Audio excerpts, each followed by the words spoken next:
Del Evangelio según San Lucas.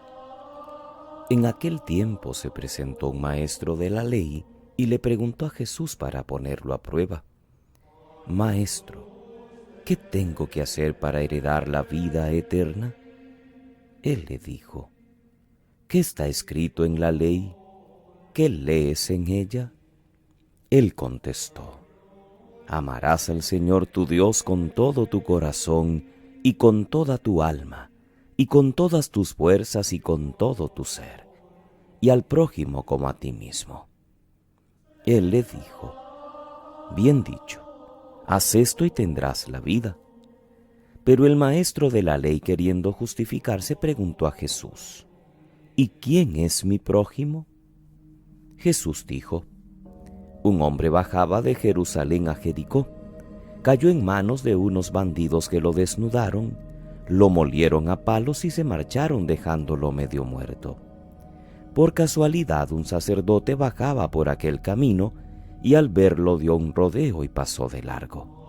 Y lo mismo hizo un levita que llegó a aquel sitio. Al verlo dio un rodeo y pasó de largo. Pero un samaritano que iba de viaje llegó a donde estaba él, y al verlo le dio lástima. Se le acercó, le vendó las heridas echándoles aceite y vino, y montándolo en su propia cabalgadura lo llevó a una posada y lo cuidó. Al día siguiente sacó 2 denarios, y dándoselos al posadero le dijo: cuida de él, y lo que gastes de más yo te lo pagaré a la vuelta. ¿Cuál de estos 3 te parece que se portó como prójimo del que cayó en manos de los bandidos? Él contestó: el que practicó la misericordia con él. Jesús le dijo: anda, haz tú lo mismo. Palabra del Señor. Gloria a ti, Señor Jesús. Es lunes 4 de octubre, queridos hermanos.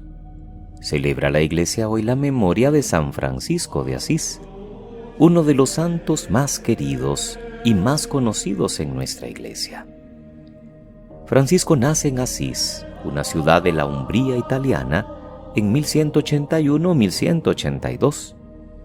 Siendo niño fue enviado a la escuela canonical de San Jorge, en su Asís natal, donde aprendió a leer y a escribir. Cuando Francisco tenía apenas 20 años, Asís se enfrentó con la ciudad vecina de Perusa, el refugio de la vieja nobleza asiense, y el ejército popular de Asís fue derrotado. Francisco, que tomó parte con él en la guerra, fue hecho prisionero, teniendo que permanecer en la cárcel aproximadamente 1 año, hasta que su padre pagó el rescate y fue liberado. Aquel año de prisión minó su salud, y tuvo que guardar cama durante una larga temporada. Ahí es donde empieza para Francisco el tiempo de silencio y reflexión. Un hecho determinante en este proceso de cambio fue su encuentro con los leprosos. Fue esta experiencia la que él eligió en su testamento para definir su conversión. El Señor me dio a mí, el hermano Francisco, el comenzar de este modo a hacer penitencia, pues como estaba en pecado, me parecía extremadamente amargo ver a los leprosos, pero el mismo Dios me llevó entre ellos y practiqué con ellos la misericordia. Y al separarme de ellos, lo que me parecía amargo se convirtió en dulzura del alma y del cuerpo. Y después de un tiempo, salí del mundo. Era el año 1205. Luego de una vida de gran servicio y dedicación y pobreza, el 3 de octubre del año 1226, Francisco fue llevado a la presencia del Señor. Durante 3 días nos acompañará como primera lectura el libro de Jonás.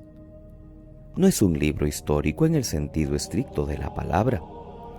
El profeta Jonás existió en tiempos del rey Joroboam, pero el relato del que le hace protagonista aquí es más bien una parábola historizada y didáctica, con una intención clara: mostrar que Dios tiene planes de salvación no solo para Israel, sino también para los pueblos paganos, más aún que los paganos muchas veces le responden mejor que los judíos. Es probable que fuera escrito en tiempos de Esdras y en contra de éste, que para asegurar la pureza del yavismo o del pueblo de Israel en la época de la reconstrucción de Sión, se pasó un poco, cerrando fronteras, a veces de forma exagerada, y denigrando a los países que no pertenecían a Israel. Este libro sería como un contrapunto al excesivo nacionalismo de Esdras.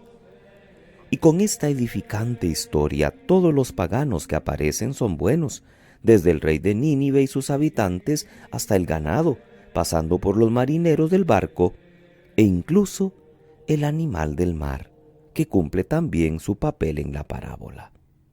El único judío es Jonás, que es el peor, es un antiprofeta. El autor del libro ha elegido como muestra de una ciudad pagana que se convierte nada menos que a Nínive, la capital de los asirios, famosa por su política despiadada y cruel. En el texto del Evangelio de Lucas, en el capítulo 10 encontramos hoy una de las páginas más felizmente redactadas y famosas del Evangelio, la parábola del buen samaritano, que por cierto solo nos narra Lucas, el evangelista de la misericordia. La pregunta del letrado es buena. ¿Qué tengo que hacer para heredar la vida eterna? Y Jesús lo remite a la ley del Antiguo Testamento, unas palabras que los judíos repetían cada día: amar a Dios y amar al prójimo como a uno mismo. Jesús hace que el letrado llegue por su cuenta a la conclusión del mandamiento fundamental del amor. Pero ante la siguiente pregunta, Jesús concreta más bien quién es el prójimo. En su parábola tan expresiva, quedan muy mal parados el sacerdote del Antiguo Testamento y el levita, ambos judíos, ambos considerados como oficialmente buenos. Y por el contrario, queda muy bien el samaritano, un extranjero, porque los judíos no tratan con los samaritanos.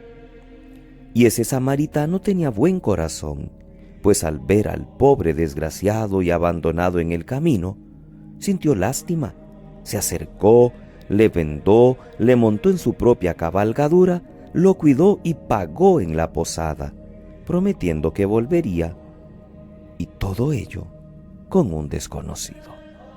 ¿Dónde quedamos retratados nosotros? ¿En los que pasan de largo o en los que se detienen y emplean su tiempo y hasta dinero para ayudar al necesitado? ¿Cuántas ocasiones tenemos de atender o no a los que nos encontramos en el camino?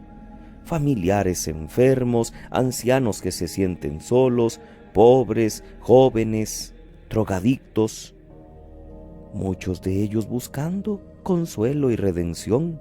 Muchos no necesitan ayuda económica, sino nuestro tiempo, una mano tendida, una palabra amiga.